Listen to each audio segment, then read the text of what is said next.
आज के एपिसोड में हमें दिखाया जाता है कि बड़ी दादी कहती सुवर्ण जी को कहती है कि वही हुआ ना जिसका हमें डर था। कार्तिक बीमार है पर नायरा को उसकी कोई चिंता नहीं। तभी सुवर्ण जी कहती है कि नायरा को खुद को मालूम नहीं है कि कार्तिक बीमार है और यह कार्तिक ने सबको कह दिया कि उसको कोई बताएगा नहीं। और सुवर्ण जी कार्तिक के पास जाके उसको खिलाने की कोशिश करती है पर वो कहता है कि मुझे खाने का मन नहीं है और वो कहता है कि मैं खुद खा लूंगा, यहाँ पे रख दो। महिर कहता है कि अभी तक नायरा क्यों नहीं आई। तभी वो फोन लगाने को कहता है पर तभी नायरा वहाँ पे आ जाती है और कहता है कि चलो जल्दी, हमें फ्लाइट के लिए लेट हो रहा है। और नायरा कहती है कि मैं नहीं आ सकती क्योंकि अभी अभी दादी ने मुझे फोन किया था और कार्तिक बहुत बीमार है। तभी मिहिर कहता है कि छोटा मोटा फंगल फंगल इन्फेक्शन हुआ होगा, वो ठीक हो जाएगा, मेडिसिन लेके तुम चलो मेरे साथ। पर नायरा उसे मना कर देती है। कीर्ति की ज्वेलरी गुम हो जाती है और वो छोटी दादी को बताती है कि ज्वेलरी गुम हो गई है। तभी वो उनके आई हुई नई मेड पे शक करती है और उनके रूम में जाती है पर वो सोई हुई रहती है। तब कीर्ति बोलती है कि डिस्टर्ब मत करो, पर उन्हें जाने के बाद दिखाया जाता है कि वो सोई हुई नहीं रहती है और कार्तिक बीमार है। ये सुनकर नायरा घर पर बहुत जल्दी जल्दी में आ जाती है और कहती है कि कहाँ है कार्तिक, मुझे उसे देखना है, क्या हुआ है। तभी सुवर्णा जी कहती है कि कार्तिक बाहर मीटिंग के लिए गया है। तभी नायरा जी दादी की ओर देखती रहती है और दादी जी कहती है कि तुम मेरी ओर क्या देख रहे हो। और नायरा दादी को कहती है कि अगर आप मुझे सिर्फ ये भी कह देती कि कार्तिक बीमार है तो भी मैं आ जाती और वो मैं सब छोड़ छाड़ के दादी यहाँ आ गए, और आप मुझे सिर्फ ये भी कह देती कि कार्तिक सिर्फ बीमार है। और नायरा कहते हैं कि वैसे भी मैं दादी शाम को 6 बजे तक तो आने ही वाली थी ना। और दादी जी आपने जैसे कहा उस तरीके से मैं बहुत डर गई और बहुत जल्दी जल्दी में आ गई।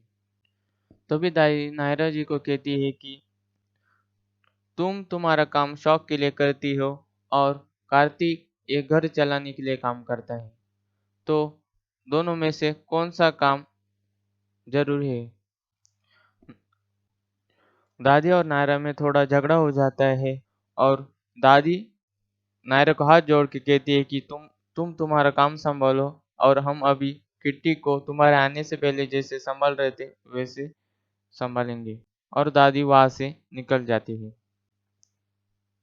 और तभी सीढ़ियों से आते वक्त दादी कीर्ति को आवाज देती है और कहती है कि तुम्हारे सारे गहने मैंने इस पोटली में रखे हैं ताकि इसकी चमक कम ना हो। तभी कीर्ति बताती है कि मैं बहुत डर गई थी, मुझे लगा गहरे गहने हमारे घर से चोरी हो गए। और तब बड़ी दादी कहती है कि तुमने लच्छी पे शक क्यों किया, उस पर शक नहीं करना चाहिए था और तुमने उसे डिस्टर्ब तो नहीं किया ना। तब कीर्ति जी कहती है कि नहीं बड़ी दादी, वो तब सोई हुई थी। और तभी लच्छी नीचे आती है और सभी को कहती है कि मुझे बहुत बुरा लगा कि आप सब लोगों ने मुझे उठाया नहीं। तब कीर्ति बोलती है कि हमें लगा आपकी तबीयत ठीक इसलिए हमने आपको उठाया नहीं। नायरा रूम में आती है और रोने लगती है और बहुत ही गुस्से में होती है। और तभी वो फ्लावर पॉट नीचे फेंक देती है। और तभी स्वर्णा जी कहती है कि नायरा कुछ भी हो जाए, कुछ भी टूट जाए, पर हिम्मत कभी न। तभी बड़ी माँ कहती है कि नायरा कुछ भी हो जाए, कुछ भी टूट जाए, पर तुम तुम्हारी हिम्मत कभी मत टूटने देना। और नायरा बड़ी माँ के गले लग जाती है, नायरा को अच्छी से समझाती है। कार्तिक, अखिलेश और समर्थ चाचू ऑफिस आने के बाद सब लोग बैठते हैं और तभी सुरभि आके बताती है कि माँ जी बहुत नाराज है। तो सब भागते भागते हुए माँ जी के कमरे में जाते हैं और पूछते हैं कि क्या हुआ। तब माँ जी कहते हैं कि तुम नायरा से ही पूछो। और नायरा कहती है कि माँ जी मैंने तो ऐसा कुछ कहा नहीं। तो माँ जी कहती है कि हाँ, तो हमें शौक ही है बुरा मानने का। और तब माँ जी कहती है कि तुमने हमसे कुछ कहा नहीं, तुमने तो हमें सुनाया है। तब कार्तिक माँ जी को समझाता है कि उसने काम के प्रेशर में आपको कहा होगा, आप तो बड़ी है, आप तो हमें समझना चाहिए। और कार्तिक माँ जी को मना लेता है क्रिश के फंक्शन में जाने के लिए। और सभी लोग क्रिश के फंक्शन में आ जाते हैं। तभी नायरा को फंक्शन के बीच में मिहिर कुछ काम करने को बोलता है। कुछ डिजाइन्स बनानी होती है और नायरा कार्तिक और नायरा के नाम से एक केक ऑर्डर करता है।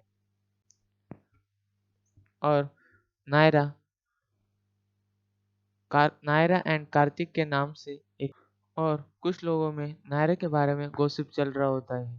तभी वो नायरा सुन लेती है।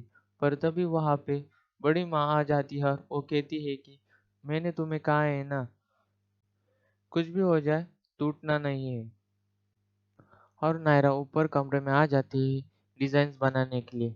पर वो देखती है कि लच्छी हाई हील्स के सैंडल पहन के चली रही होती है कि वो नीचे गिर जाती है। और ये नीचे गिरते ही नायरा उसे आवाज देती है और ये देखकर लच्छी नीचे भाग जाती है।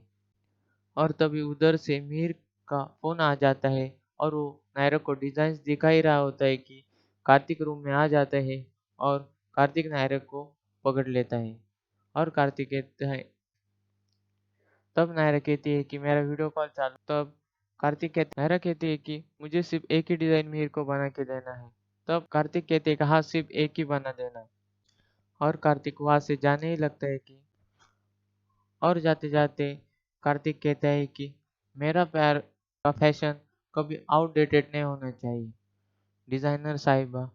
तब नायरा कहती है कि मंगलसूत्र का फैशन कभी भी आउट ऑफ डेट नहीं होगा। और कार्तिक वहां से चला जाता है और नायरा डिजाइन बनाती है। और नायरा डिजाइन सबमिट करने के बाद रस्म शुरू हो जाती है।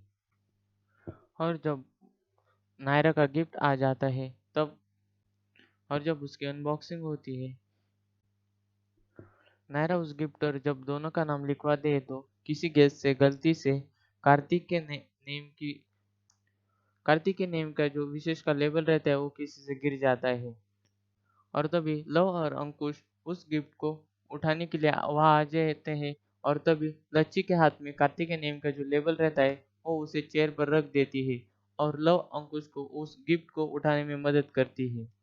तभी जब गिफ्ट को अनबॉक्स हो जाता है तब कुछ मेहमान कहते हैं कि मामी अब जब कमाने लग गई है, मतलब नायरा अब कमाने लग गई, तो उसने उसके नाम का लेबल दिख जाता है। और सब कहते हैं कि ये तो सिर्फ नायरा का ही गिफ्ट है और कार्तिक भी गिफ्ट लाया होगा ना अलग से। तब कार्तिक बहुत गुस्सा हो जाता है। तब लोग तब गेस्ट कहते हैं कि मामा यानी कि कार्तिक, तुम भी तुम्हारा गिफ्ट अब हमें दिखा दो। और गेस्ट कहते हैं कि अब लड़की कमाने लग गई है तो अब उसने अपना ही नाम लिखवाया और ये तो नीचे दिखाने का काम हुआ। कार्तिक बहुत ही गुस्सा हो जाता है और उधर से वो चला जाता है।